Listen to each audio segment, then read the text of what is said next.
To talk a bit more about that with me now, let's bring in Mark Fenster. You are a University of Florida law professor and the author of Conspiracy Theories, Secrecy, and Power in American Culture. Thank you for joining us. First of all, tell us a bit more about the biggest 9/11 conspiracy theories and how or if they were ever debunked. Oh, well, so probably the two most prominent of them would alternatively say that the Bush administration and the American government were either completely involved, not only knew in advance, but were involved in the attack on the Twin Towers and on the Pentagon. And the lesser version of it would have it that the administration knew about the coming attacks but did nothing about it. As far as debunking goes, unlike with the JFK assassination, there was a government report that actually had a certain degree of credibility and sophistication in the way in which it investigated and the way in which it interacted with the public.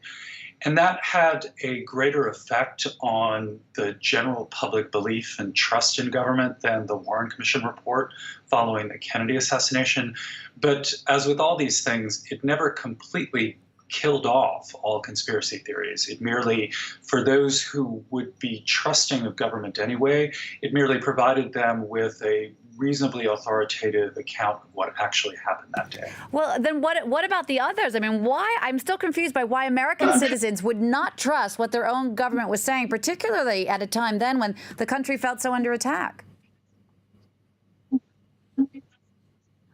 Well, it's a long-standing tradition in the United States that dates back prior to the revolution to be distrustful of power.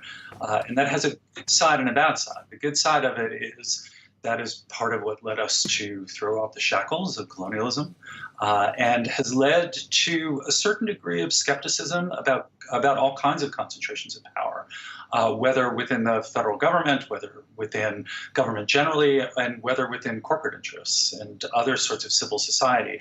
But the bad side of it is this almost knee-jerk tendency, particularly for those who are opposed to the party or the individual within the White House, to disbelieve anything that gets said.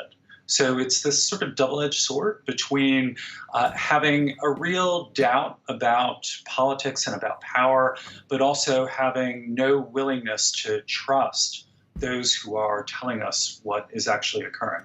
Well, it's so fascinating now in the context of today. I mean, here now we have a president just almost after his immediate election. He himself was accusing the mainstream media, public offices of conspiracy himself. How do you explain that in the context of the conspiracy theories we've seen throughout American history?